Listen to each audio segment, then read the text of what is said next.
Vale. Sí, ahora, sí, perfecto, mis hermanas. Ahora ya estamos listos ahí para empezar el estudio y le voy a pedir, hermana Lendita, si nos puede iniciar orando, por favor, poniendo este tiempo en las manos del Señor. A mí me dijo, sí, ¿verdad? Sí, por favor, hermano. Claro, con mucho gusto. Ujú. Padre, te damos gracias, Señor Jesús, porque tú permites que podamos reunirnos de nuevo por este medio. Te pedimos, Padre, que tú lo utilices y que sea efectivo para cada uno de nosotros, Señor Jesús, para que podamos recibir este tiempo, esta palabra que nos trae el hermano Marco Antonio y mi hermanita Glenda. Los bendecimos desde ya, Señor Jesús, para que tú los uses. Y a nosotros, Señor Jesús, danos toda la sabiduría, todo el entendimiento, Padre, para poder recibir. Siempre quieres hablarnos con propósito, para que nosotros no solo entendamos, sino que para que podamos compartir lo que tú hoy nos vas a comunicar. Te pedimos, Padre, por cada una de las que estamos conectadas, para que podamos seguir así y las que faltan también. Te pedimos, Padre, que ayudes y cuides a cada una de las que no están hoy por diferentes motivos, Señor Jesús, pero sabemos que tú estás en control de cada una. Te damos la bienvenida, Espíritu Santo, en el nombre de Jesús. Amén y amén. Amén, amén, amén. Gracias, hermana Lendita, por guiarnos en esa oración tan linda y poder tener ahí la seguridad de que el que nos respalda en todas las enseñanzas es el Señor a través de su Espíritu Santo. Bueno, mis hermanas, como dejamos una semana sin reunirnos, me gustaría que pudiéramos hacer un repasito y que ustedes me digan si les quedó alguna inquietud, alguna duda, alguna observación del tema que manejamos el tema pasado. ¿Recuerdan? Bueno, vamos a empezar preguntando. ¿Recuerdan cuál fue el tema del estudio pasado? Fueron las copas y el Armagedón. Muy bien, excelente, excelente. Fue el tema de terminar con los juicios finales, con los últimos 6 juicios finales, que tenía que ver con la serie de juicios de las copas, y luego eh, la batalla de Armagedón.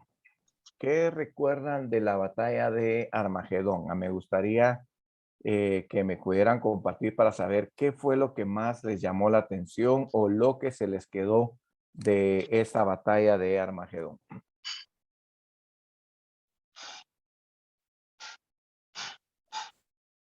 No todas a la vez, por favor, mis hermanas, una por una. Oye, yo sé que a todas les gusta, les encanta participar, ahora conocer ahí lo que aprendieron en la jornada pasada. Pero a ver qué podemos comentar.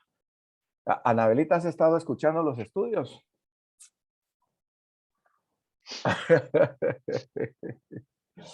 Bueno, hermanas, vamos a tener que ponerle calificación a estos estudios para motivarlos un poquito, ¿verdad? A que no se los pierdan. Y si no se lo escuchan, vamos a poner multas. Ahí se recuerdan para que después, porque dice que las sentencias deben doler para que ya no las quieran después. Hombre. Si no les duele, entonces. Muy bien. Bueno, hermanas, recordemos un poquito de la batalla de Armagedón. Se recuerdan que es la parte final de la ruta de abajo. Vamos a ver si les comparto de una vez la pantalla para que... Ay, ay, ay, sí, pues. Ahora yo soy el que voy a tener el problema porque voy a necesitar que me haga co-host también a mi hermana Marinita, porque no me deja compartir pantalla. Como yo creo que puede poner a varios de co-host, entonces, si me puede poner a mí también, se lo agradezco. Sí, Chiqui. Sí se puede poner varios, entonces ella ya está. Sí, ya sabe, ¿verdad? Muy bien, ahora ya agarró práctica, hermana Marinita, excelente. ¿Verdad que así es como se va aprendiendo, verdad? Muy bien. vamos entonces, mis hermanas, a hacer una recapitulación y a través de la presentación vamos a tratar de ubicarnos donde nos quedamos. Eh, muy bien, ahí creo yo que ya estamos. Perfectos. Y vamos a ver entonces que el punto final fue la batalla de Armagedón. Tal vez una de las cosas que valdría la pena, mis hermanas, clarificar en cuanto a esta batalla es que no es una tercera guerra mundial, como algunos asocian la batalla de Armagedón con una tercera guerra mundial. Y la diferencia y la especificación del por qué esta no es una tercera guerra mundial es porque las guerras mundiales han sido guerras entre naciones, donde hay aliados de unos y otros y luego hay otro bando y las guerras han sido dentro de ellos. La batalla de Armagedón es la batalla donde se reúnen a todos los ejércitos del mundo para pelear inicialmente contra Israel y en segundo lugar contra Cristo. Esto lo vamos a reforzar precisamente en esta parte de la siguiente ruta que vamos a ver. Otro aspecto, digamos, que vamos a ver acá, recuerdan que en Apocalipsis 14, 20 y 19, 15 se nos habla de pisar el lagar fuera de la ciudad y dijimos que esta era una metáfora que se usaba para evidenciar, para expresar lo que va a ser de esta batalla. Así que ah, lo vamos a ver. Entonces, si ustedes se dan cuenta aquí en el versículo 20, recordamos que habla de pisar el lagar fuera de la ciudad, pero luego menciona que del lagar sale sangre.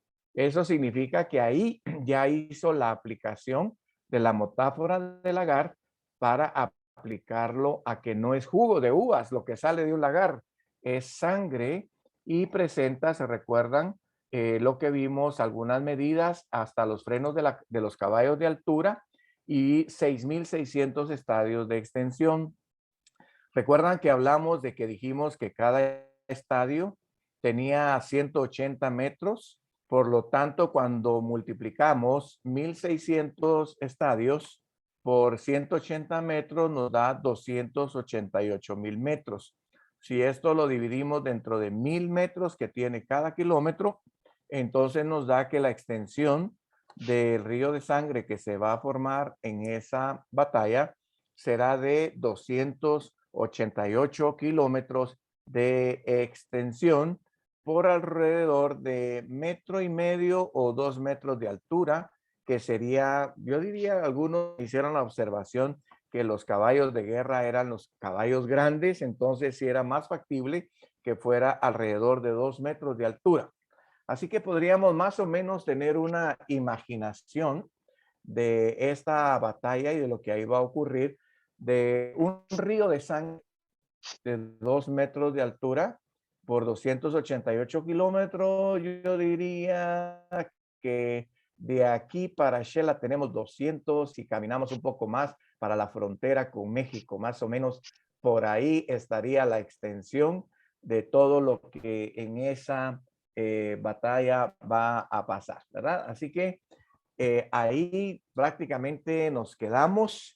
En el estudio pasado ya les recordé un poquito. No sé si hay alguna pregunta, alguna duda, alguna observación, alguna inquietud que quieran hacer de esta parte del tema. A ver, ¿quién quiere comentar algo? ¿Quién quiere aportar algo? Solo una por una, mis hermanas, por favor, una por una. Muy bien. Sí, veo aquí, pensé que ya no estaba en pantalla. Solo veo en pantalla. Dame un segundito, mis hermanas. Eh, alguien, ¿Alguien? Muy bien. ¿Algún comentario de este punto final de esta parte de la batalla de Armagedón? Tal vez voy a ver si les logro de una vez llevarlas a la gráfica para que conozcamos y entendamos un poquito, digamos, desde dónde se viene. Voy a pasar esto un poquito rápido y después regreso para que lo veamos acá. Se recuerdan que aquí tenemos la gráfica, ¿ok? Vamos a ver. En un segundito. Creo que se me fue mucho la... Bueno, se me escondió la gráfica aquí. Vamos a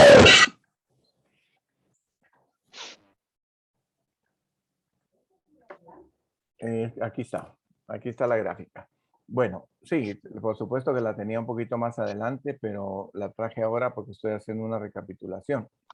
Entonces, recuérdense que la ruta que terminamos ahorita es esta ruta de abajo, donde después de que la iglesia fue arrebatada, entonces quedó la tribulación y ya vimos todos los eventos y la serie de los 3 juicios que Dios va a desatar sobre la tierra. Vimos entonces el juicio de las copas y aquí por la ruta de abajo, esta termina con la batalla de Armagedón. O sea que la batalla de Armagedón es la reunión de todos los ejércitos del mundo para pelear contra Israel y luego van a pelear contra Cristo, porque la verdad es que, como alguien mencionó por ahí, mis hermanos, esto no es ni siquiera una batalla, este es un intento de batalla porque aquí los ejércitos del mundo no van a tener ni cómo chispar palabra o chispar alguna arma que ellos tengan, porque no van a poder.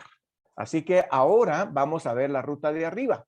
La iglesia se ha ido, está en las nubes, en el tribunal de Cristo, ya ha sido galardonada, ya ha sido premiada, ya ha sido posicionada en lo que Dios ha tenido para cada uno de nosotros, según los premios que cada quien ha recibido. Entonces la iglesia es posicionar.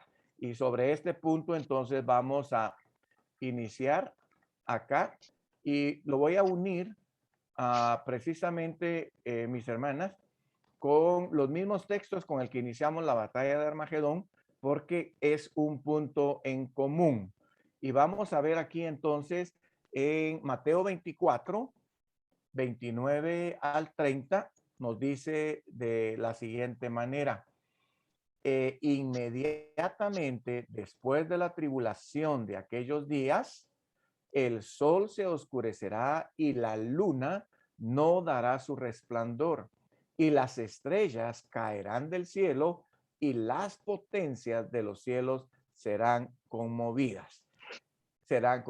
Aquí el punto que quiero resaltar es lo que dice inmediatamente después de la tribulación de aquellos días.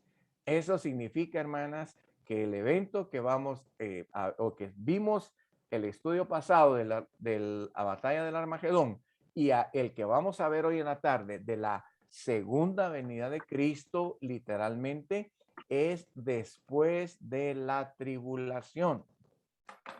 No es antes de la tribulación.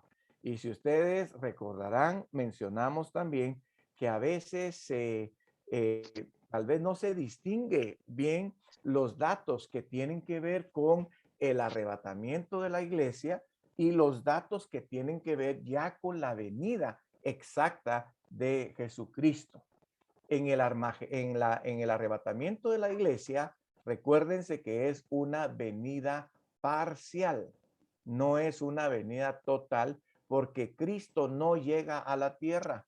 Cristo queda en las nubes con la iglesia mientras la tribulación se está desarrollando sobre la tierra. Por eso es que cuando la teología sistemática casa estos datos, nos damos cuenta que la iglesia no puede pasar la tribulación, porque la iglesia estará en otro lugar y con otro propósito. La tribulación es un periodo de juicio de parte de Dios eminentemente para la iglesia, y por supuesto que ahí sí integra a Israel, porque Israel no está en atención a reconocer a Jesús como su Mesías. Bueno, ¿hay alguna reacción hasta aquí? Ah, qué bueno, Lili, que ya saliste del carro. Qué bueno que ya... Qué bueno.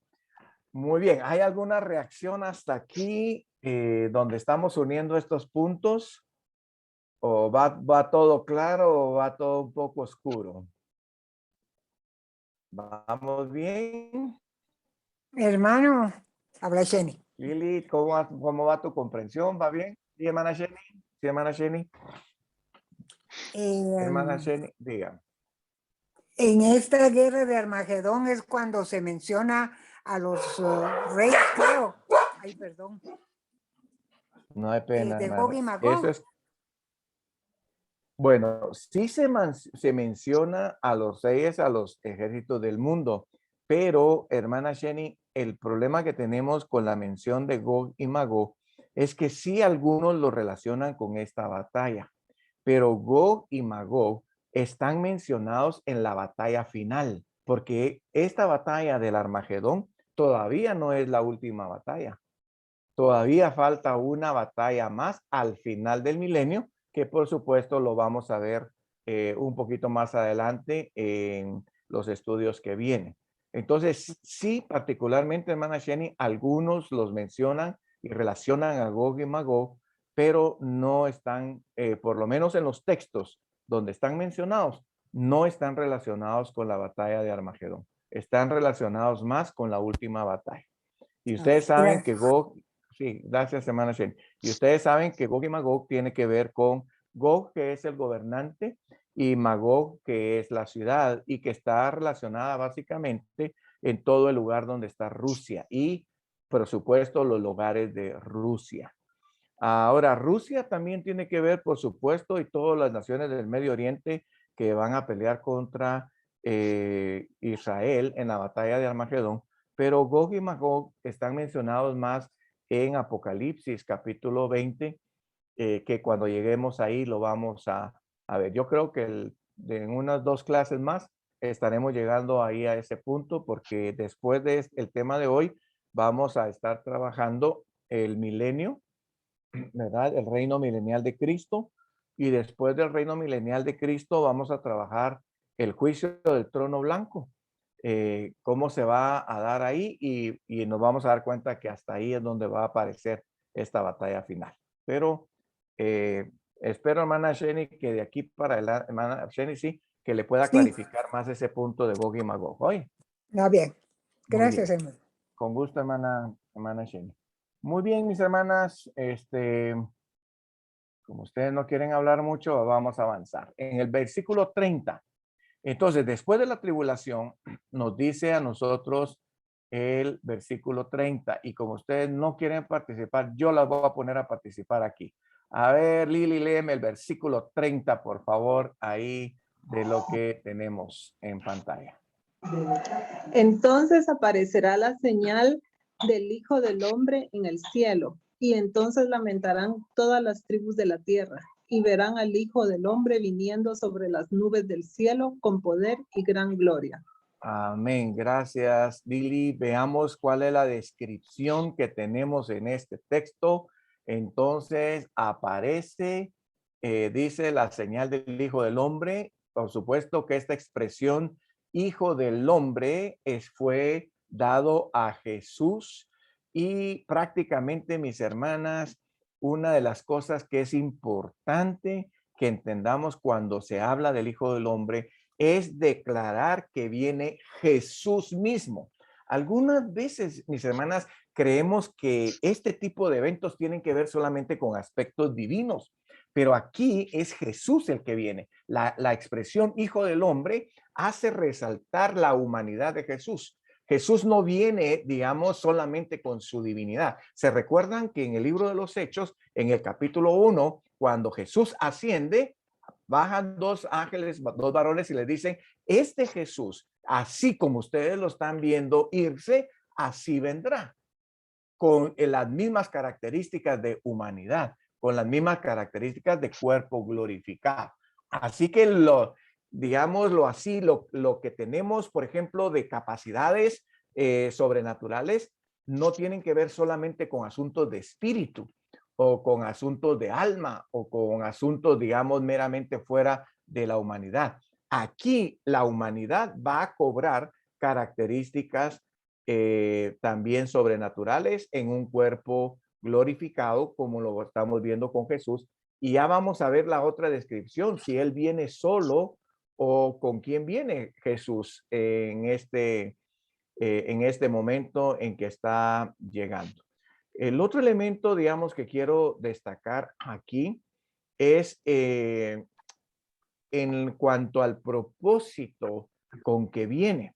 Por ejemplo, después de que dice que del hijo, aparece la señal del Hijo del Hombre, dice, entonces lamentarán todas las tribus de la tierra. Por si al final, bendición. ¿Cómo podemos nosotros explicar ese texto con respecto a ese punto, mis hermanas? A ver, una de las teólogas de esta plataforma. A ver, Lili. Yo sé que ahí Lili es una de las teólogas que le gusta ahí aportar. A ver, Lili. Van a lamentarlo porque es el juicio, es el juicio del trono blanco.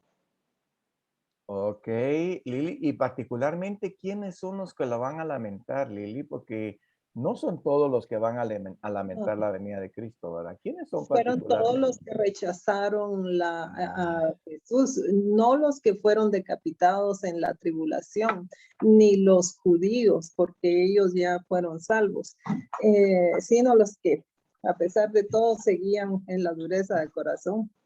Ahí está, Lili, ahora ya te puedo delegar el desarrollo del estudio, Lili. Muy bien, excelente. Los que Jesús van a viene con lamentar, sí. nosotros.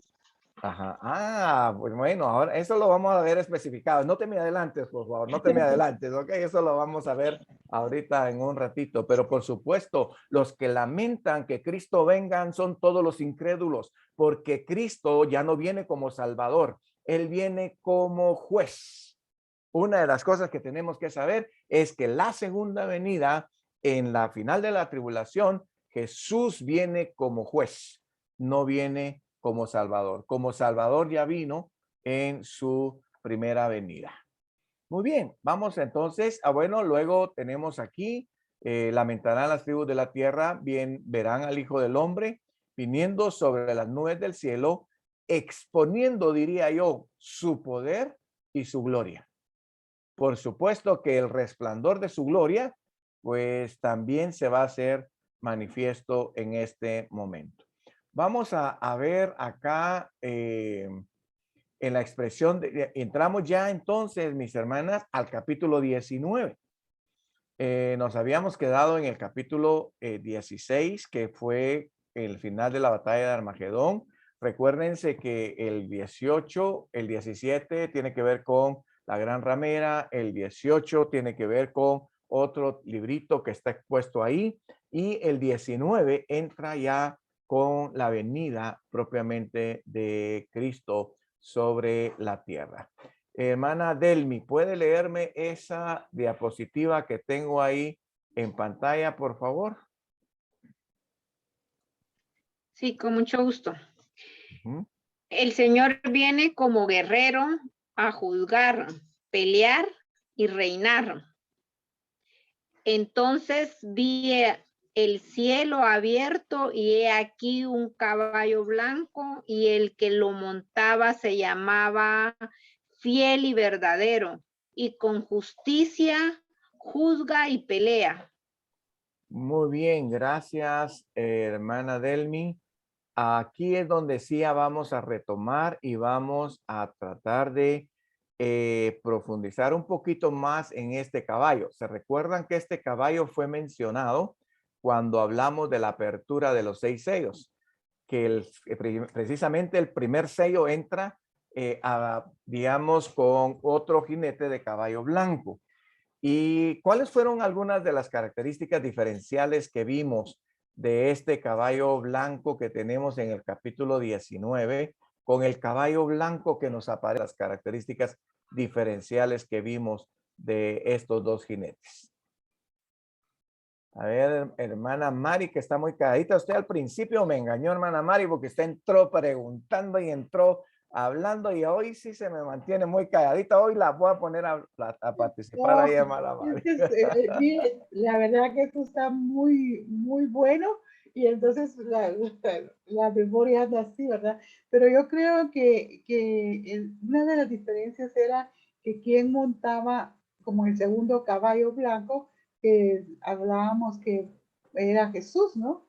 Ajá, muy bien, gracias, hermana Mari. Por lo menos podemos distinguir que este caballo que tenemos registrado en el 1911 tiene una identidad específica, porque dice se llamaba fiel y verdadero, y con justicia juzga y pelea. Así que en este caballo sí tenemos la especificación de que es Cristo Jesús el que lo monta, mientras que el caballo de Apocalipsis 6 no tiene ninguna identidad, solamente dice vi un jinete en un caballo blanco. Y luego los otros jinetes se recuerdan que en la teología se asocia con el mismo jinete porque a lo largo de todo el contenido que tenemos, hablando de este gobernante principal, solamente se habla de un gobernante, no se hablan de varios gobernantes o varios personajes que vienen imitando a Cristo, sino solamente se habla del anticristo. Así que el jinete del capítulo 6 de Apocalipsis habla del anticristo y el del versículo 11, prácticamente del capítulo 19, es Cristo mismo. De hecho, vamos a tener algunas otras especificaciones ahí. Pero ahora voy a hacer una asociación que tenemos, digamos, acá con respecto, digamos, digamos, a la diferencia de estos jinetes y también qué es lo que vamos a encontrar acá. Toda la descripción, como ustedes ven ahí en el título que tenemos en la diapositiva, es de guerra y triunfo. Y vamos a ver sobre quiénes es que Jesús va a obtener ese triunfo. Tenemos ahí en esta diapositiva, todas las naciones estarán reunidas en el Armagedón, según precisamente el versículo 14 y el capítulo 16. Léame ese versículo, hermana Mari, que la tengo ahí todavía en pantalla viéndolo. El versículo 14 del 16 de Apocalipsis. Dice, todas las naciones estarán unidas en Armagedón, pues son espíritus de demonios que hacen señales y van a los reyes de la tierra en todo el mundo para reunirlos a la batalla de aquel gran día del Dios Todopoderoso. Muy bien, el punto que quiero destacar en este texto, mis hermanas, es que recuérdense que en el 13 ha dicho que la Trinidad diabólica se ha juntado para ir a reunir a los reyes de la tierra. Y en el 14 dice, son espíritus de demonios que hacen señales, van a los reyes de la tierra en todo el mundo para reunirlos a la batalla de aquel gran día del Dios Todopoderoso. Eso significa que en esta batalla estarán reunidos todos los reyes de la tierra, todos los ejércitos de la tierra estarán concentrados en ese lugar para pelear. Interesante, mis hermanas, porque se puede decir que cuando se ha hablado de las guerras que nosotros hemos tenido acá, por ejemplo, se habla de cuando Estados Unidos va y arma alguna guerra para defender algún punto de alguna nación, por ejemplo, cuando fue la guerra de Irak, cuando fue la guerra contra Afganistán, bueno, se habla de varias guerras y se habla de que solo el ejército de los Estados Unidos pues tiene una gran cantidad de soldados. Ahora, ¿pueden ustedes imaginar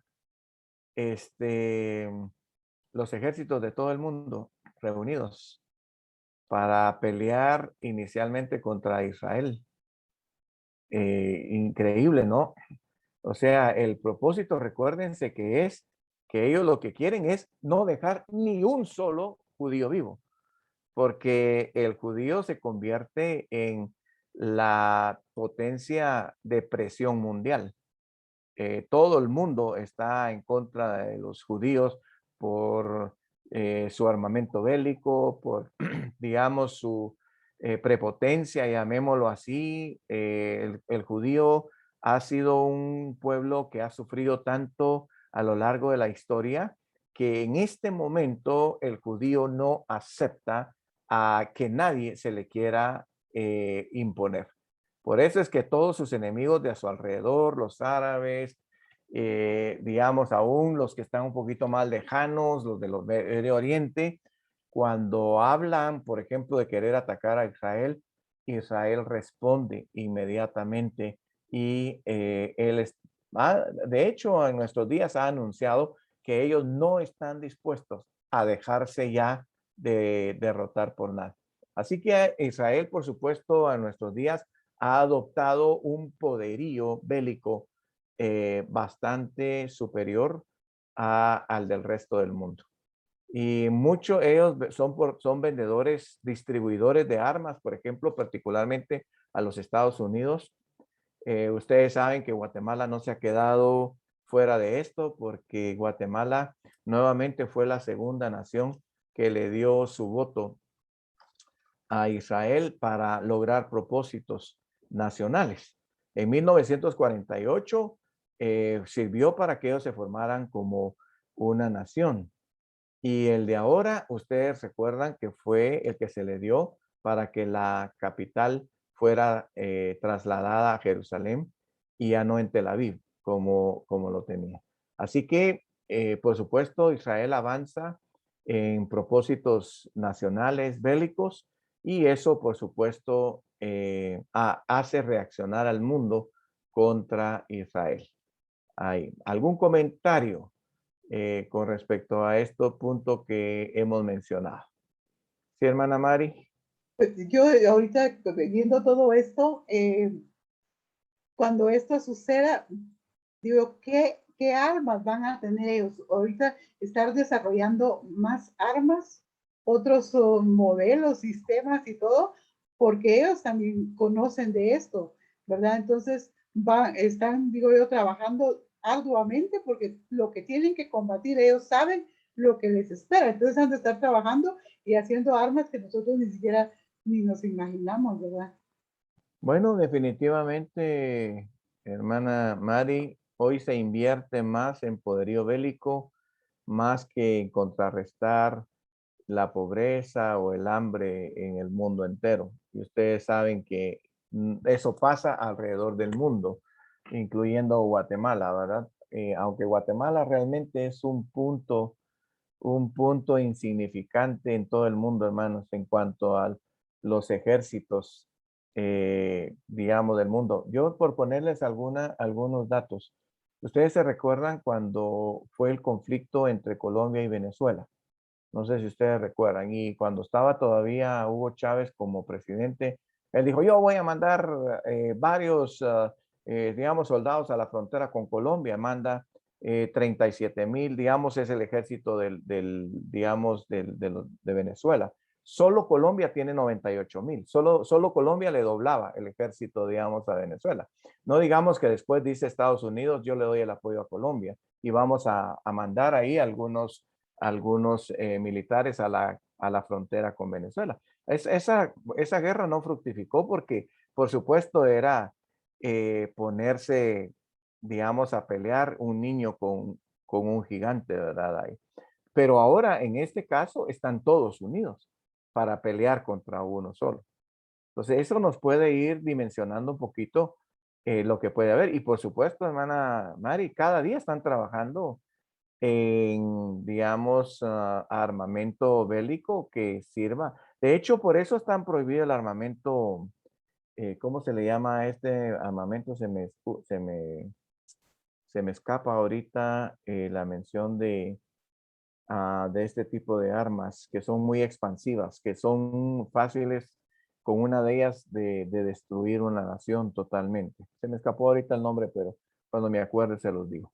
Pero por supuesto están trabajando en todo esto. Ahora vamos a ver cómo se va a dar ese elemento ahí. Ahora, esta batalla dice, se van a reunir para pelear contra ese día del gran Dios todopoderoso.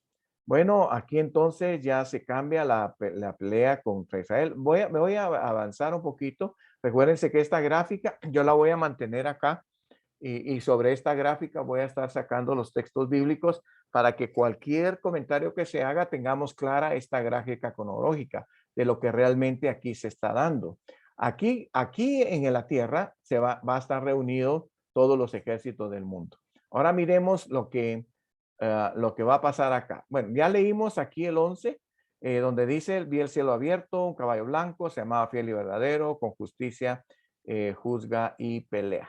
Miremos cuál es la descripción de este jinete del caballo blanco en el versículo 12.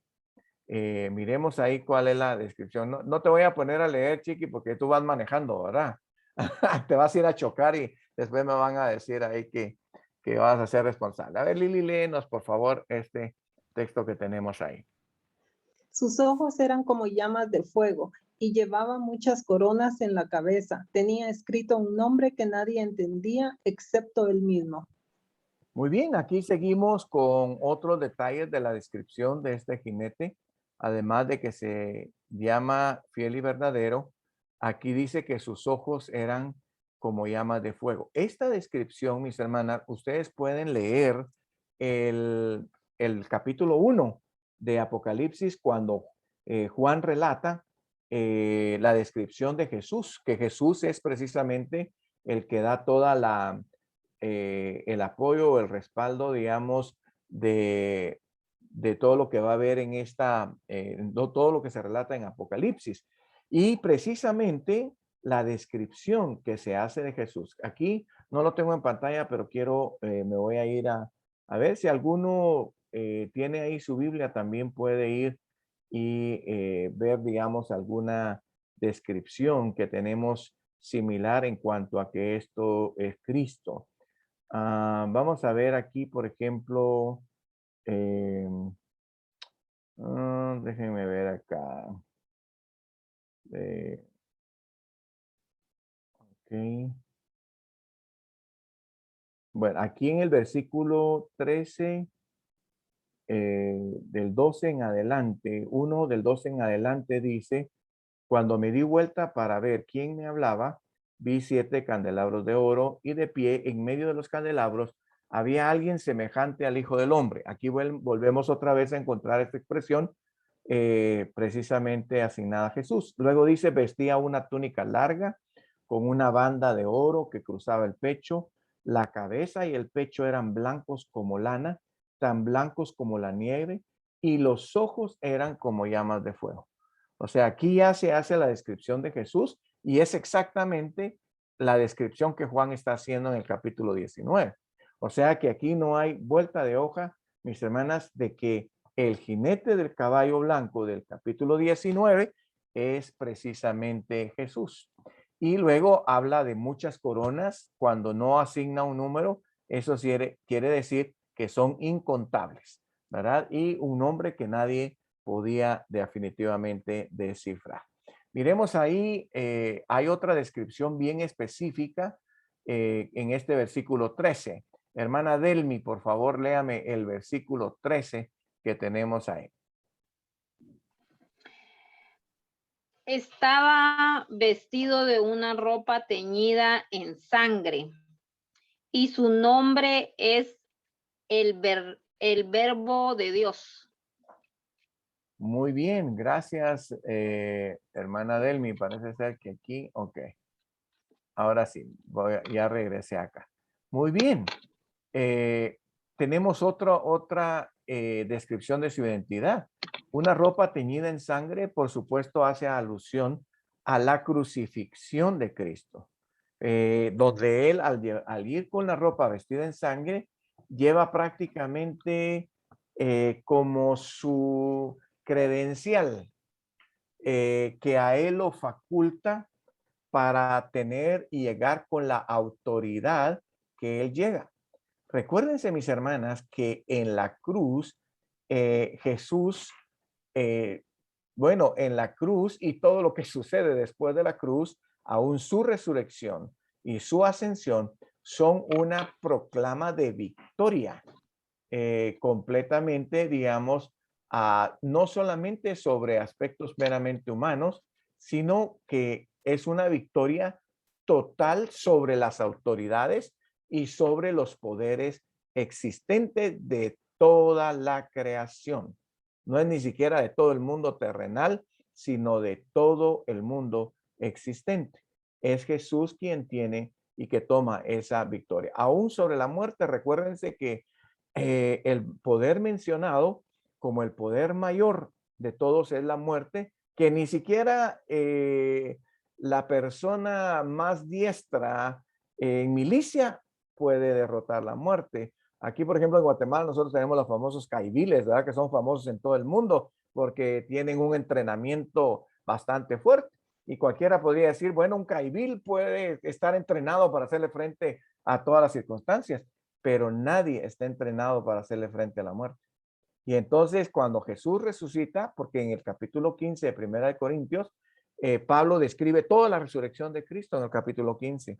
Y cuando habla de su resurrección y habla de la transformación del creyente, precisamente en los versículos del 50 al 57, en el 57 hace una proclama metafórica. Y es metafórica porque, por supuesto, la muerte es un poder y no tanto una persona, pero hace una personificación y le dice, ¿dónde está, oh muerte, tu aguijón? ¿Dónde, oh sepulcro, tu victoria?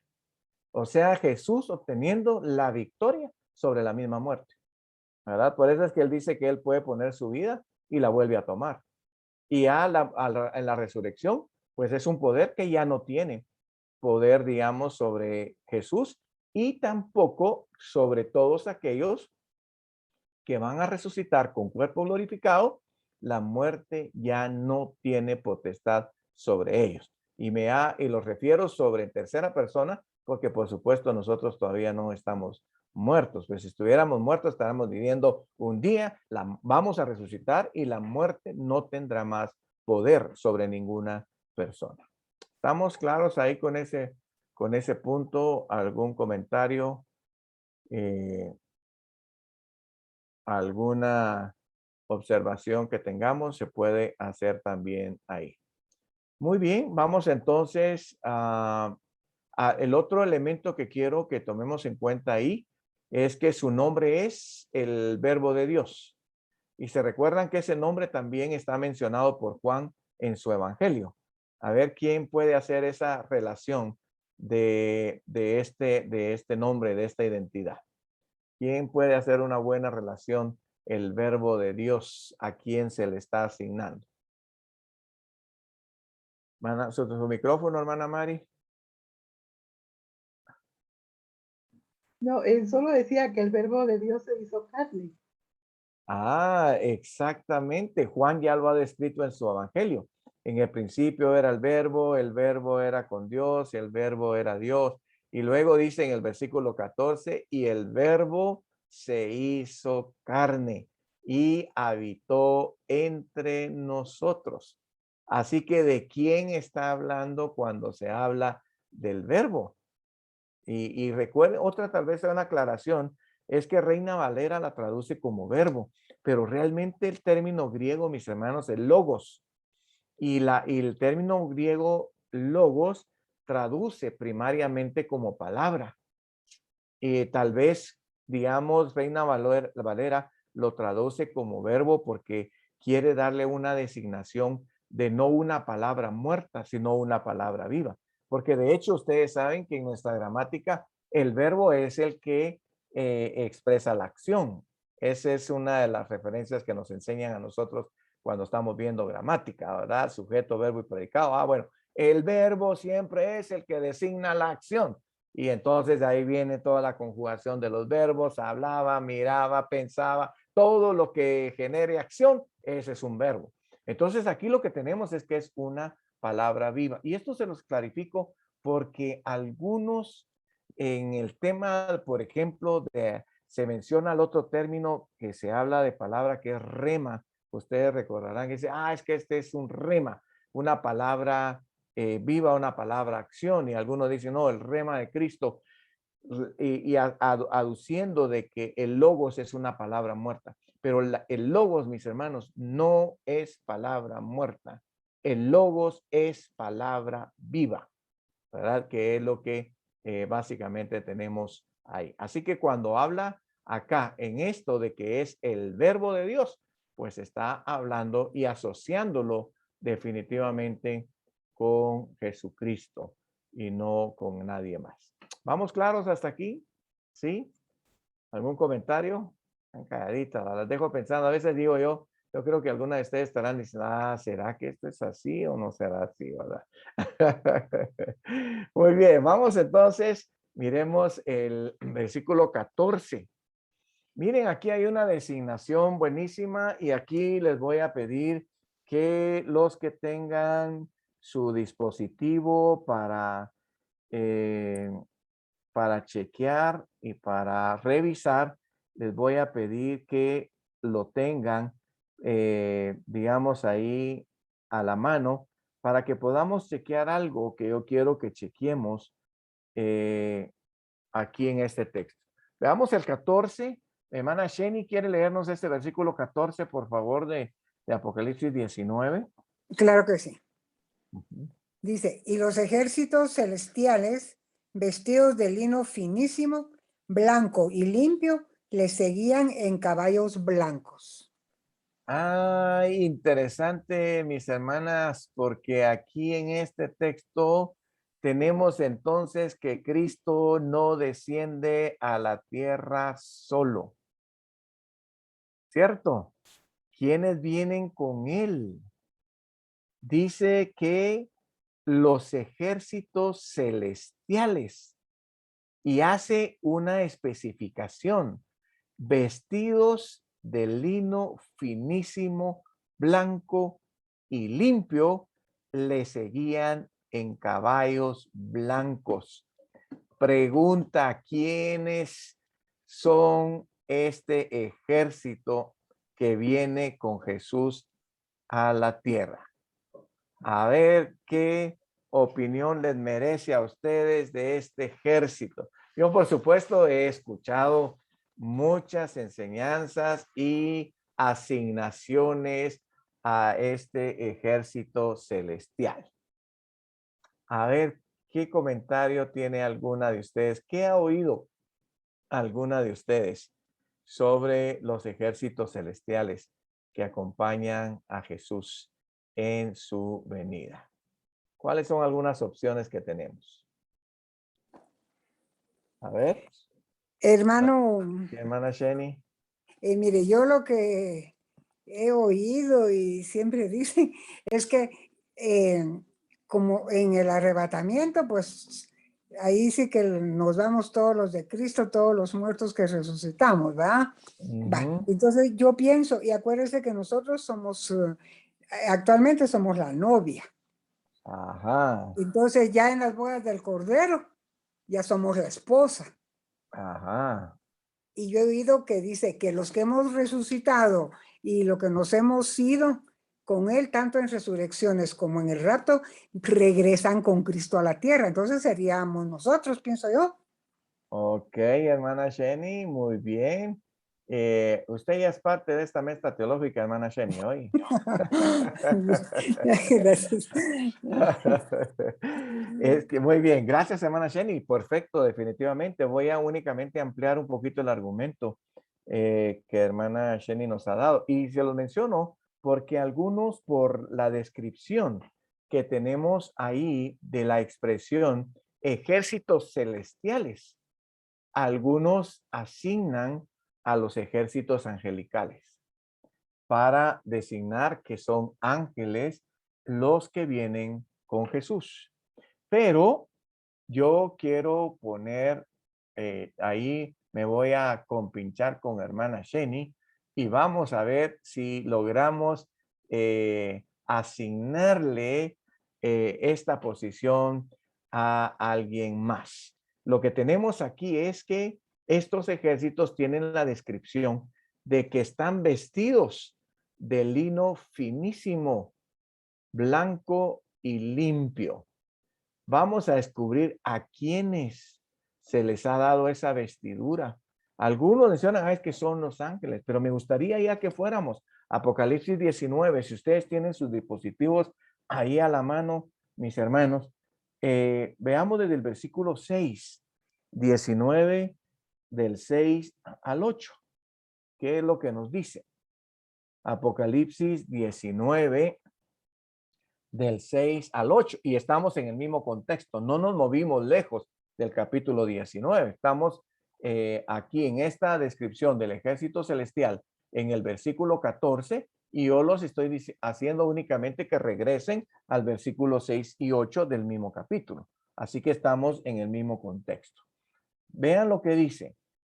Bueno, ustedes tienen Reina Valera, yo lo tenía en traducción del lenguaje actual, pero ahorita se los paso a Reina Valera. Aquí dice, bueno, Reina Valera nos dice, y oí como la voz de una gran multitud, como el estruendo de muchas aguas, y como la voz de grandes truenos que decía, aleluya, porque el reino, porque el Señor nuestro Dios Todopoderoso reina. Es aquí donde Jesús va a venir a tomar su reinado de forma completa y de forma total. Y ahora mire, bueno, habla de una multitud que viene, pero no describe si es multitud de ángeles o multitud de personas. Pero vean lo que dice el versículo 7.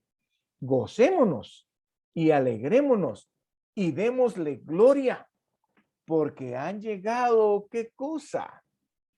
Las bodas del Cordero, y su esposa se ha preparado.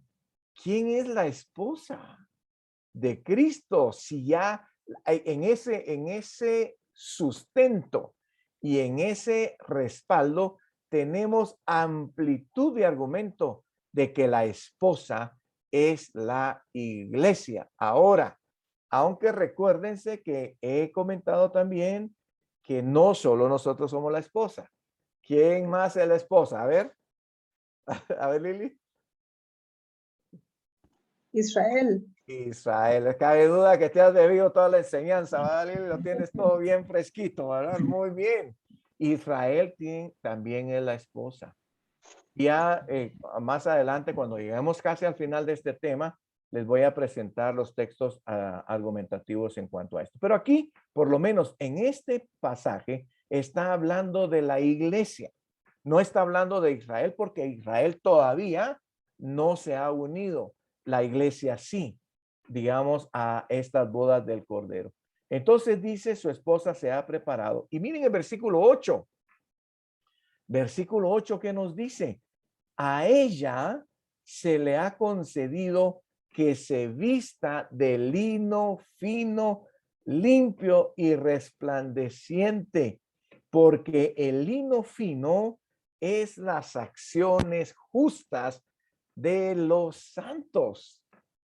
Así que yo diría, mis hermanas, sin mucha profundidad teológica, sin mucha, digamos, investigación teológica, ustedes no ven aquí claramente que de quien está hablando y a quien se le ha vestido con lino fino, limpio, resplandeciente, ha sido la iglesia. ¿Cierto? Es la iglesia la que está vestida con lino fino. Interesantemente también que Juan nos dice y nos da una interpretación de las vestiduras y nos dice que las vestiduras son las acciones justas de los santos. Yo preguntaría a mis hermanas, en el tribunal de Cristo, ¿qué fue lo que realmente se quedó en sustento de premio? ¿Obras malas y buenas o solo las obras buenas? Fueron solo las obras buenas las que recibieron recompensa, porque se recuerdan que cuando vimos el tribunal de Cristo, en 1 Corintios 3, se habla de que la obra que no sirve se quema. Y si se quema, sufre pérdida. O sea, la obra prácticamente no permanece. Pero la obra que permanece es la obra buena, la obra justa. Así que en base a esto, mis hermanas, vemos aquí que esto armoniza de una manera perfecta el hecho de que la iglesia viene posicionada según sus premios, según sus recompensas y según sus galardones. Preguntas, dudas, comentarios. A ver, Lili, vamos, Lili. Bueno, yo en mis imaginaciones me imaginaba que como novia íbamos a venir no como ejército que íbamos a andar en guerra y todo, sino como que íbamos a venir todas finitos, todos esperando la boda, porque había entendido que las bodas no iban a ser mientras estábamos en las nubes, sino al regresar y reunirnos con los salvos de Israel. Ok, perfecto. ¿Te recuerda, Lili, cuando hablamos de este punto que tú estás describiendo? Precisamente por el punto que tú estás mencionando, Lili, mi comprensión teológica de este punto es que las bodas inician en el cielo con la iglesia, pero no se completan. Se completan hasta que viene Cristo a la tierra y une a Israel. Porque digamos, hasta aquí Israel todavía no se ha unido. Hasta aquí solo es la iglesia la que viene, digamos, en las nubes. Entonces, mi posición, que por supuesto no he leído algún teólogo más que sustente esta posición, que la especifique de esta forma, más que solamente hablan, bueno, después de esto las bodas del Cordero, ¿verdad? Pero sí, en algunas otras ocasiones, cuando pasamos por algunas clases de maestría, cuando se les preguntaba a los maestros, sí hubo uno que me mencionó precisamente este punto, y es que, ¿sabes cuál es el punto que se da? Es que algunos dicen, no, es que las bodas van a ser en la tierra porque el contexto de Israel es en la tierra. Pero mi posición es que inician en el cielo con la iglesia, porque aquí ya viene la iglesia vestida.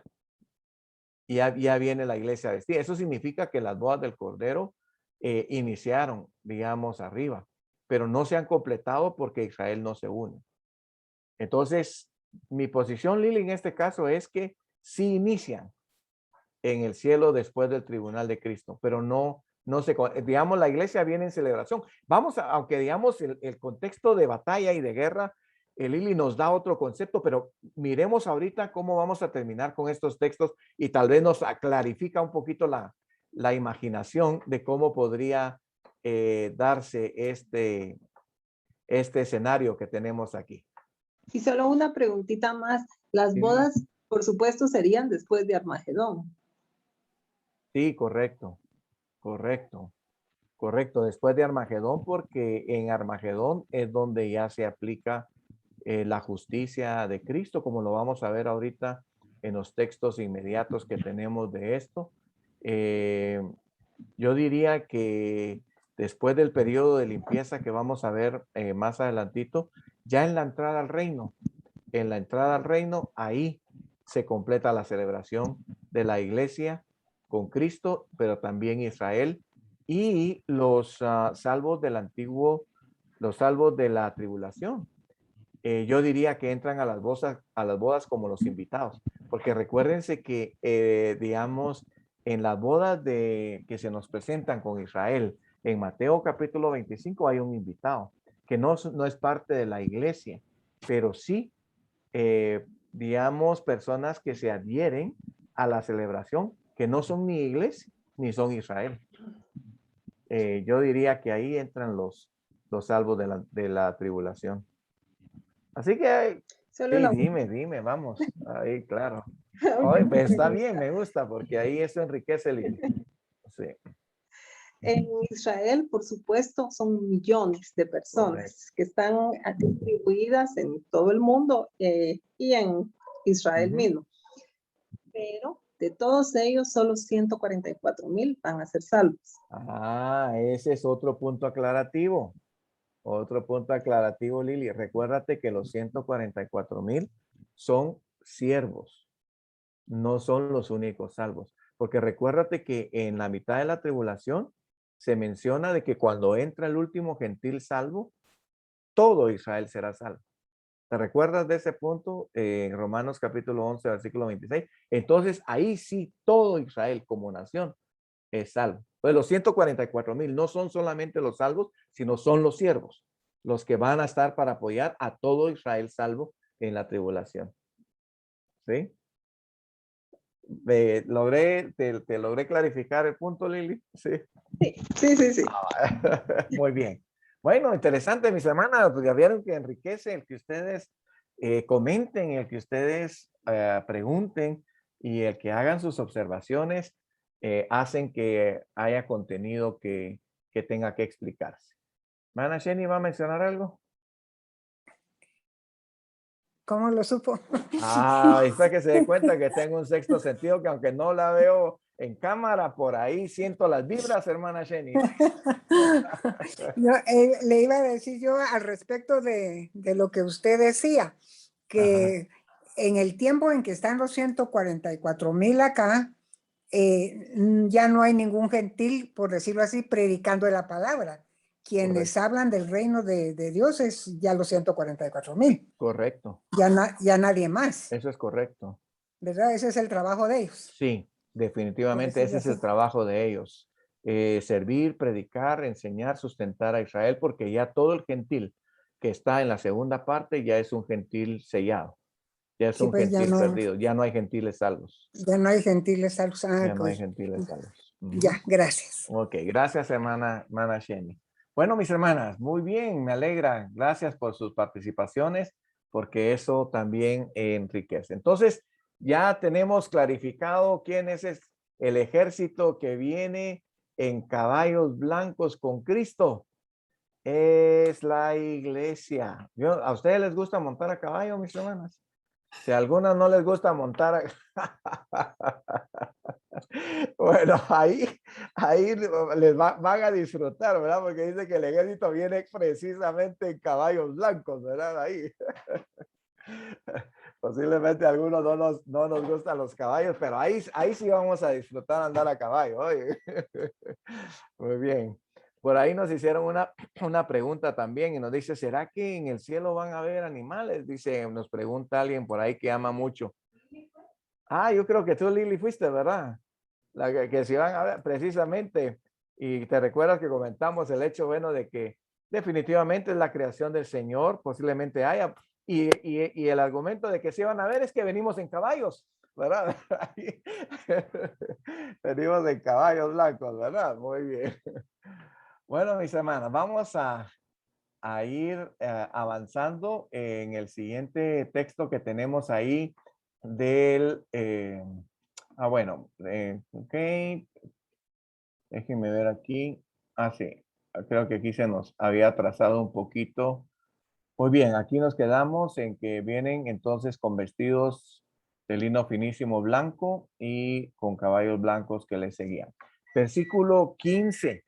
Miren, este texto, mis hermanas, es un texto muy importante porque nos va a dar algunas especificaciones aquí en este texto. Mana Elenita, léanos ese texto, por favor, ahí del versículo 15 de Apocalipsis 19.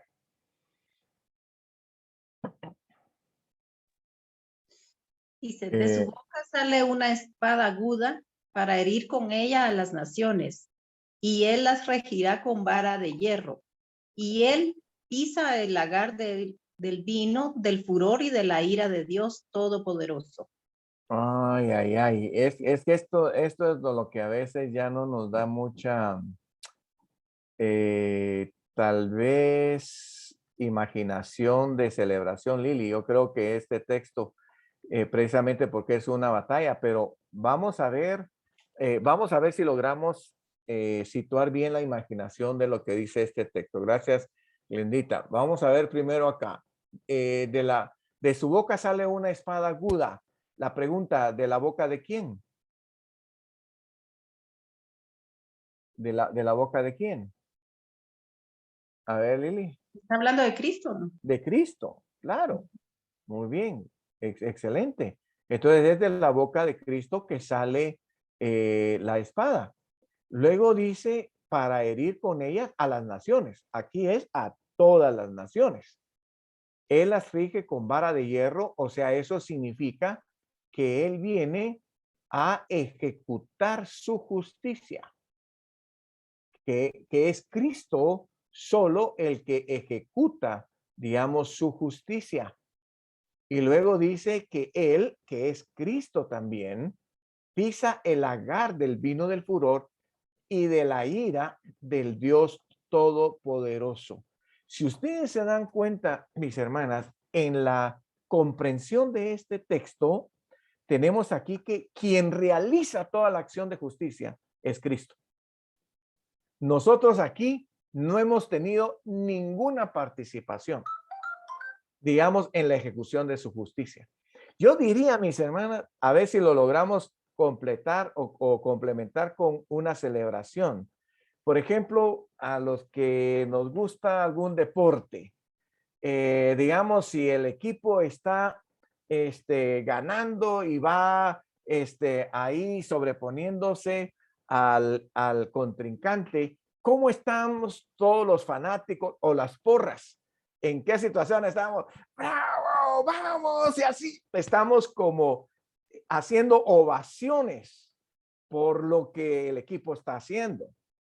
¿Me explico? Entonces yo diría que nosotros seguimos en celebración.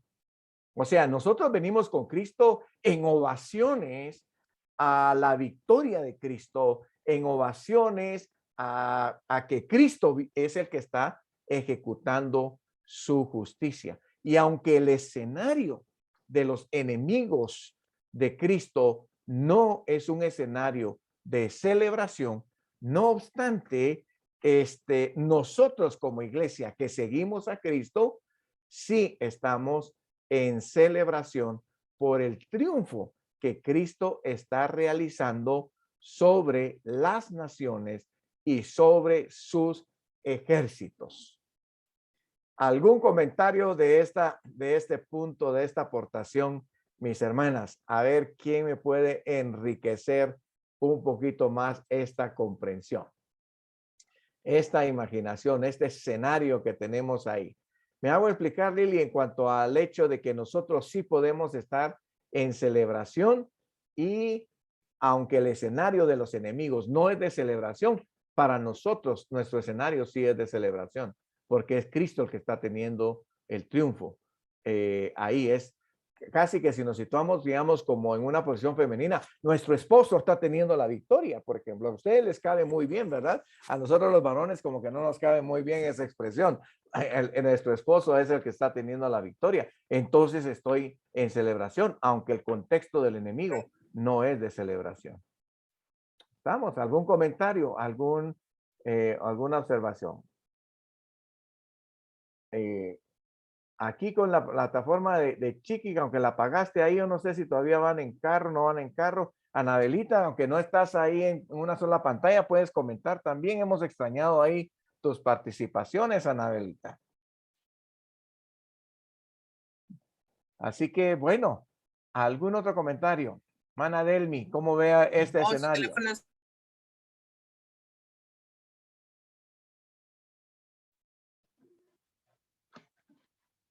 Es el nombre del teléfono. ¿Qué manda? A ver, ¿alguien iba de ahí con tu plataforma, Chiqui? ¿Alguien iba a mencionar algo?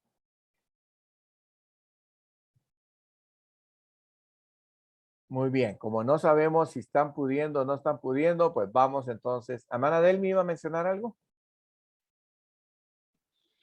Sí, me estaba dando la palabra, entonces yo estaba acá como analizando, ¿verdad? Y yo de veras que todo esto es bastante interesante y a mí por lo menos todavía hay mucha confusión, como le digo. Trato de prestarle más atención como para ir ordenando mis ideas y captando toda esta enseñanza, ¿verdad? Sí es confuso ese versículo y estaba anotando lo que usted dice, de que realmente Dios viene, Jesucristo viene, ¿verdad?, a hacer su justicia, pero como nosotros venimos con Él, entonces nosotros seguimos celebrando, ¿verdad? No sé si en este punto es donde él viene directamente a que se una, a que nosotros como iglesia nos unamos con Jerusalén, o todavía falta. Todavía falta, hermana Delmi, oye, todavía falta en el sentido de la Jerusalén eterna que tenemos descrita en el capítulo 21. Después, digamos, de este punto que estamos viendo de la segunda venida de Cristo, vamos a ver en el próximo miércoles lo que va a ser el reinado de Cristo sobre la tierra, que ese es uno de los aspectos que quiero clarificar, mis hermanas, que el reinado de Cristo, el milenio, no es la eternidad. La eternidad es posterior a ese milenio, que es lo que a veces, esas son las distinciones que no se logran hacer en la teología. Por eso es que se mezcla una cosa con la otra y no se haya cómo armar. Recuérdense que esto es un rompecabezas. Lo que nosotros estamos haciendo ahorita, mis hermanas, es armar este rompecabezas y donde la pieza encaja de mejor manera que si la ponemos en otro lado. ¿Estamos? Así que excelente, Perfecto, excelente. gracias. Ok, gracias hermana Delmi por su comentario.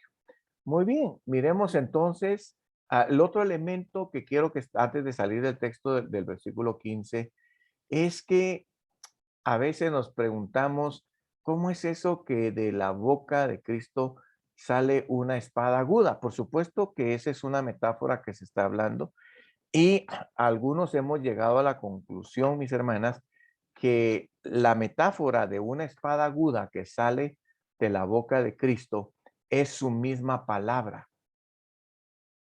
¿Recuerdan ustedes, por ejemplo, Hebreos 4:12? A ver quién me puede leer este texto de Hebreos 4:12 para ver si logramos relacionar precisamente este concepto o esta metáfora que tenemos ahí. Hebreos 4:12.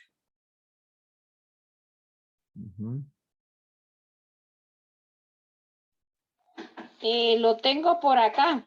Ok, hermana Delmi, por favor.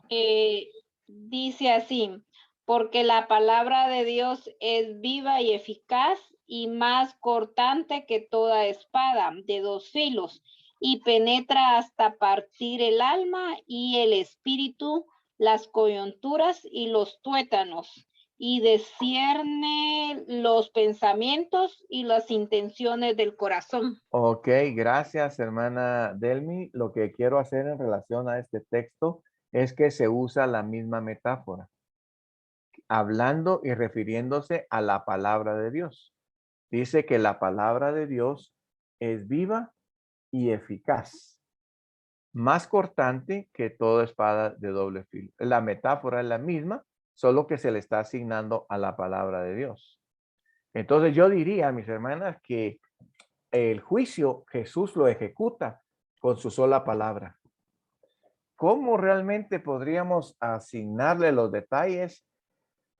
Difícil ahí, pues cada quien podría tener su propia libertad de deducir, aunque solamente recuérdense que cuando uno deduce o especula, solo tiene que tener el cuidado de no contradecir alguna otra parte de la escritura. ¿Estamos? Así que podríamos decir, bueno, si Jesús dice que se derrumbe esa montaña, ¿verdad? Y que le caiga encima a esta gente, pues posiblemente. ¿Se recuerdan que incluso es la misma asignación que encontramos nosotros en el final del capítulo 6 de Apocalipsis, cuando vimos que la gente se metieron debajo de las cuevas y pedían que las cuevas les cayeran encima para no tener que enfrentar este día precisamente del Dios Todopoderoso? Así que más o menos por ahí podríamos ir haciendo algunas deducciones, aunque el texto no lo especifica propiamente. ¿Estamos? Ahí por lo menos, como a Lili le gusta imaginar, pues ahí Lili te doy parque para que imagines un poquito más. Muy bien, vamos entonces, miremos el 16, versículo 16. Interesantemente, mis hermanas, nos da otra identidad aquí con respecto a Cristo. Hermana Mari se me desapareció, le iba a pedir que me lea ese texto. Bueno, hermana Gildita, no sé, ahí está sin pantalla, pero ¿usted puede leer también ahí, hermana Gildita, o está totalmente imposibilitada de poder No, leer? no, ¿Puede no, leer? no, sí puedo leer, sí. Ah, perfecto, perfecto. Estoy ya enciendo su micrófono. Dice, yo también quiero leer ahí, hermana Gildita. Léame entonces, por favor. Oye, Bueno, perdón, permítame un momentito que le quité la... Ahí estamos. Ahora y sí. en su vestidura y en su muslo tiene escrito este nombre, Rey de Reyes y Señor de Señores. Bueno, aquí tenemos ese texto designador, mis hermanas, de que aquí es donde se le asigna a Jesús ya de forma formal, plena, titular, Rey de Reyes y Señor de Señores. Señor. Ujú. Él es el que prácticamente tiene toda la autoridad sobre todo poder, sobre toda autoridad, sobre toda posición de cualquier índole, mis hermanas, sean de los ejércitos del bien o sean de los ejércitos del mal. Aquí Jesús es el que toma la autoridad sobre todo poder. Interesante, ¿no? De aquí, por eso cuando ustedes, esto nos va a servir, mis hermanas, para que cuando cantemos esos cantos, ¿verdad? Asignando estos títulos, pues nuestra imaginación y nuestra comprensión sea mucho más profunda que el solamente decir Rey de Reyes y Señor de Señores. ¿Estamos? ¿Sí? Bueno, miremos ahí, avancemos aquí en el 17.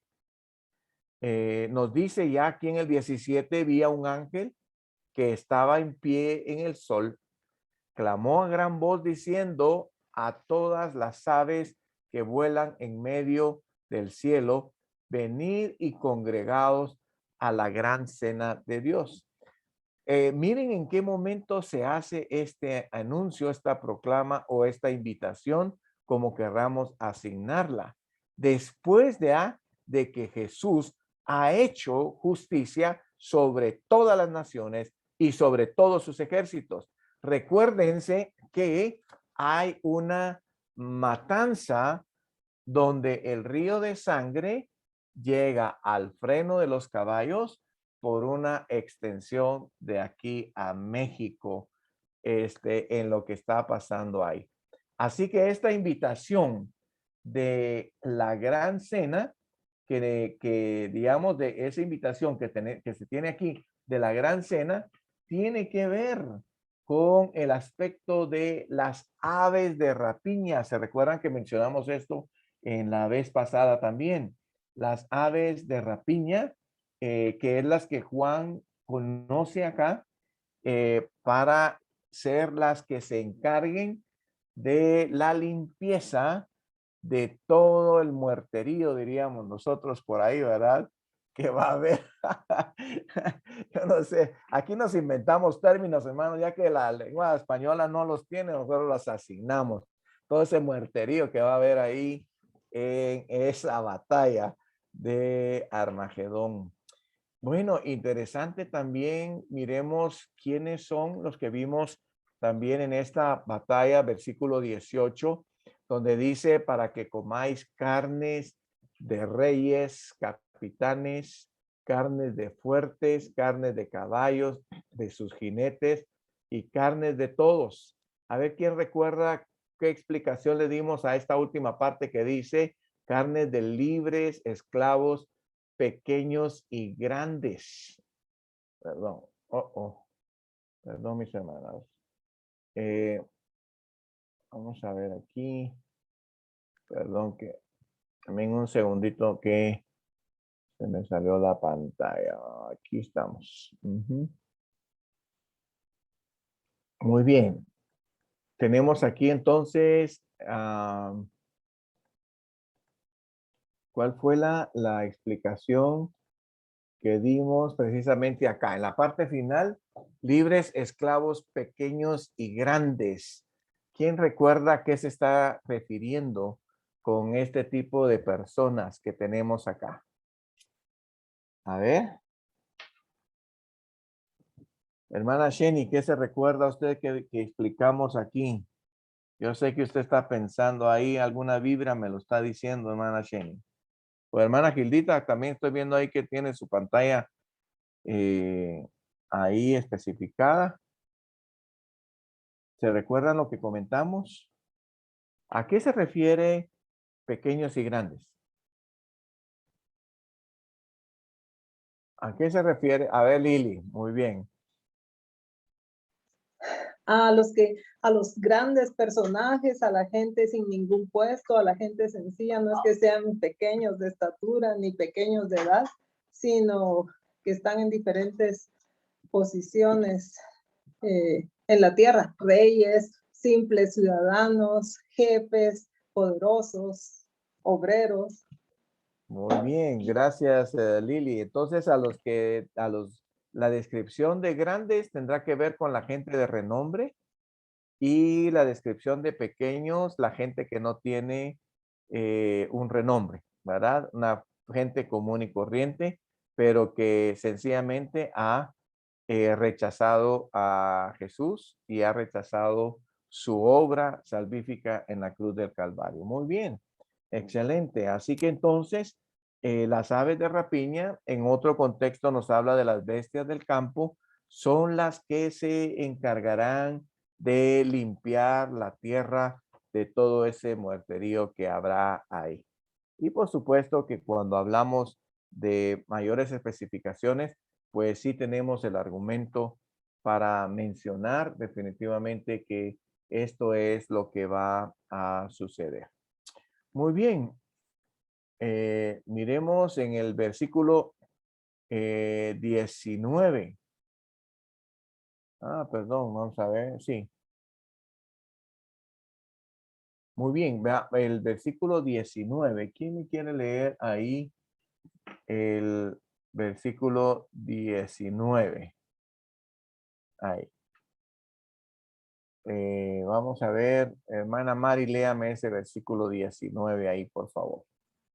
Bien. Y vi a la bestia, a los reyes de la tierra y a sus ejércitos, reunidos para guerrear contra el que montaba el caballo y contra su ejército.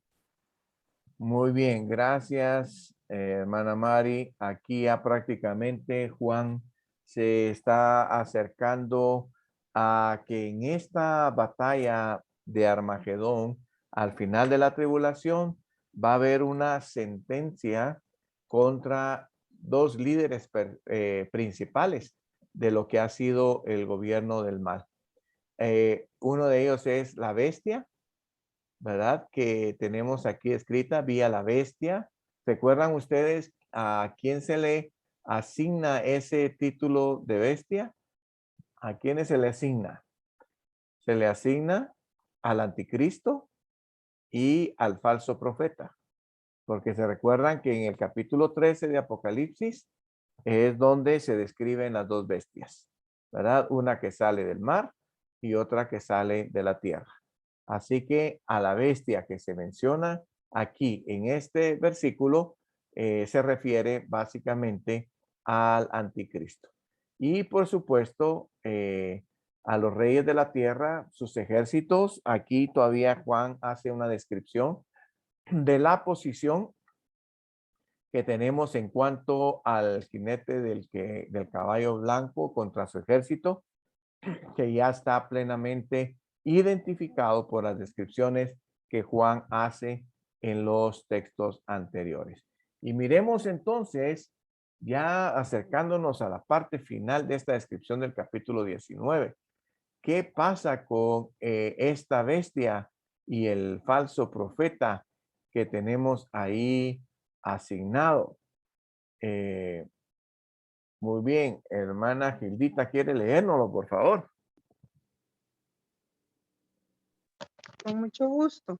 Gracias, hermana Gildita. Y la bestia fue apresada y con ella el falso profeta que había hecho delante de ella las señales con las cuales había engañado a los que recibieron la marca de la bestia y habían adorado su imagen. Estos dos fueron lanzados vivos dentro de un lago de fuego que arde con azufre.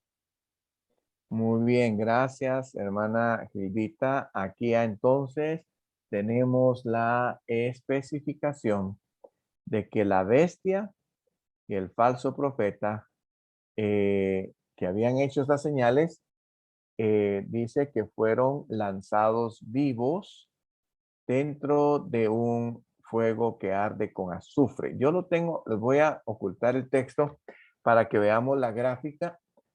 Prácticamente el lago de fuego está descrito simultáneamente o paralelamente al juicio del gran trono blanco. Y algo que les quiero mencionar y quiero puntualizar en esto, mis hermanas, es que el lago de fuego es la eternidad del no creyente.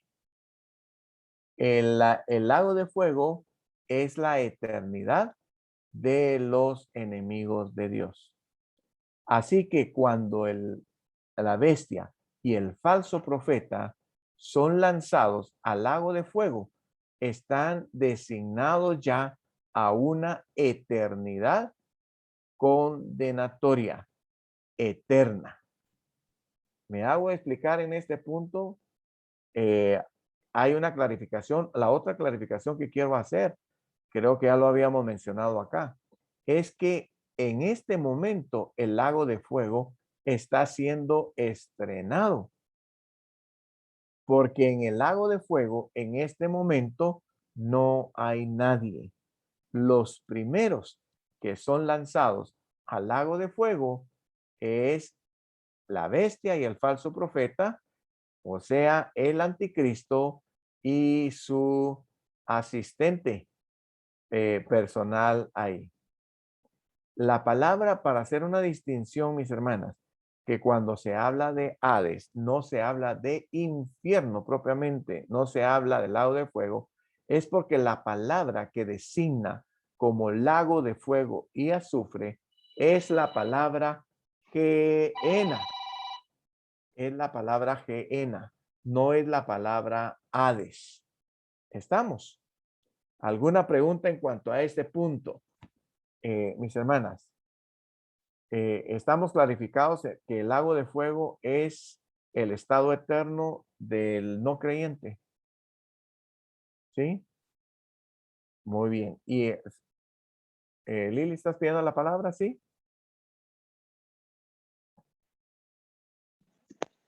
En ese momento, o sea, al final del milenio, es cuando va a ser lanzado el falso profeta y la bestia, ahí al lago de fuego. Pero igual, al final de del milenio, va a ser el gran juicio del trono blanco. Y seguidamente de estos dos, van todos los que van a ser lanzados por siempre a ese lugar. ¿Es correcto? Solo una clarificación, Lili. Lo demás está perfecto. La clarificación nada más es que aquí en la batalla de Armagedón es donde el falso profeta y el anticristo están siendo lanzados al lago de fuego. No es al final del milenio, sino que es al principio del milenio. Y por supuesto que el gran trono blanco sí es al final del milenio y todos los que van a ser juzgados y lanzados aquí al lago de fuego sí es después del milenio. Solo el falso profeta y el anticristo son los únicos que son lanzados antes. Otra pregunta. Sí. Yo antes, porque creo que estaba viviendo en ese momento en Quetzaltenango y no tenía mayor opción de ver ahí de la televisión y había un canal de los sabatistas. Ellos en algún momento hubo un mensaje, daban muchos consejos de alimentación, pero en algún momento hubo un mensaje que decía que los que se iban al infierno iban a estar solamente, yo no creo eso, solo aclaro, no lo creo, iban a estar un tiempo ahí y después sus cuerpos se iban a desintegrar. como quien dice que esa no iba a ser su eternidad. Sí, sí, tristemente sí tenemos que admitir, Lili, que ellos creen eso, pero no tienen ningún sustento. Definitivamente no tienen ningún sustento para... lo que pasa es que ellos no asimilan la idea de que la condenación sea eterna. Y en ese sentido, la palabra de Dios sí nos da a nosotros mucho sustento de que la condenación es eterna. ¿Verdad? No tiene fin. Pero ellos no lo admiten. Entonces tienen que decir que esa teoría que tú dijiste ahorita, ¿verdad? Que por supuesto no tiene sustento. ¿Verdad? No tiene sustento. Entonces lo que sí la Biblia nos dice es que el sufrimiento es por los siglos de los siglos. Esa es una expresión para decir, nunca dejarán de sufrir. ¿Verdad? Entonces sí hay una eternidad de condenación y por supuesto una eternidad condenatoria para todo el incrédulo, o el enemigo o el opositor de Cristo. ¿Estamos? Sí, y qué bueno que de una vez me lo clarificaste ahí, Lili, ¿verdad? Te voy a dar la posición, pero yo no la creo, ¿verdad? Qué bueno que la mencionaste, Lili, ¿oíste? Muy bien. Muy bien, entonces, no sé si tienen alguna otra pregunta, algún otro comentario, mis hermanas, ¿estamos claros ahí? Mana Sheni está clara con los puntos, ¿vamos bien? ¿O hay algún otro comentario? No, estamos bien, hermano. Muy bien, le agradezco, hermana Sheni, su aprobación, ¿oye? Muy bien, vamos entonces y vamos a irnos al texto final. Vamos a ver acá que tenemos precisamente en esta descripción del capítulo 19 y versículo 20, pero ahora terminamos con el 21 que nos dice, y los demás fueron muertos con la espada que salía de la boca del que montaba el caballo, y todas las aves se saciaron de las carnes de ellos.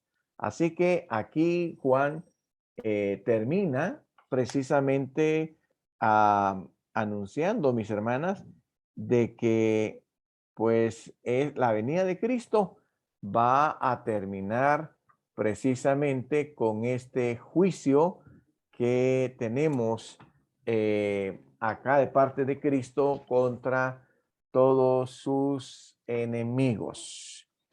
Y aquí prácticamente se está finalizando todo el desarrollo de la tribulación.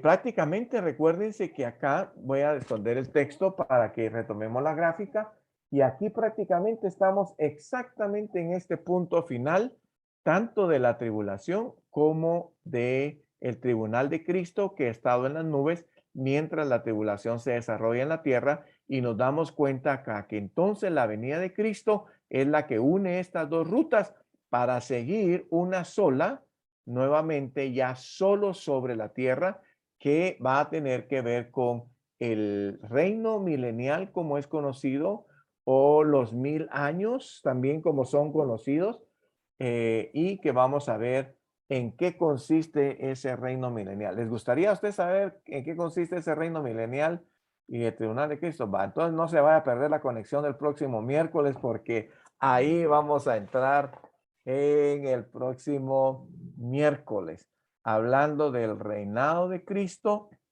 y si nos da tiempo entramos un poco al tribunal, al tribunal blanco, al gran trono blanco, ¿verdad? Al gran trono blanco, ¿de acuerdo? Bueno, no sé si hay preguntas, dudas y si no, pues estamos llegando, mis hermanas, a la finalización de la jornada de hoy y a la finalización de lo que es hasta la tribulación. Ahí estamos llegando y de ahí para adelante, pues ya veremos cómo va a concluir todo el programa que Dios tiene para la tierra. Algo que valdría la pena mencionar nada más es que entonces, si ustedes se dan cuenta, esas proclamas que se hacen, esos anuncios que se hacen hoy en día de que está llegando el fin del mundo, eso no es factible todavía. Ustedes han oído hablar de eso, del fin, que se acerca el fin del mundo. Realmente nosotros no esperamos el fin del mundo en cuanto, digamos, a lo que inmediatamente la iglesia espera. Lo que nosotros esperamos es el arrebatamiento de la iglesia, que no es el fin del mundo. El fin del mundo todavía está posterior a todo lo que hemos estado viendo. ¿Estamos? Muy bien. No sé si entonces hay algún otro comentario, alguna otra duda. ¿O creen ustedes que ya entonces finalizamos esta etapa de estudio que estamos terminando hoy? ¿Una pregunta, alguna duda? ¿No? ¿Estamos claros hasta aquí?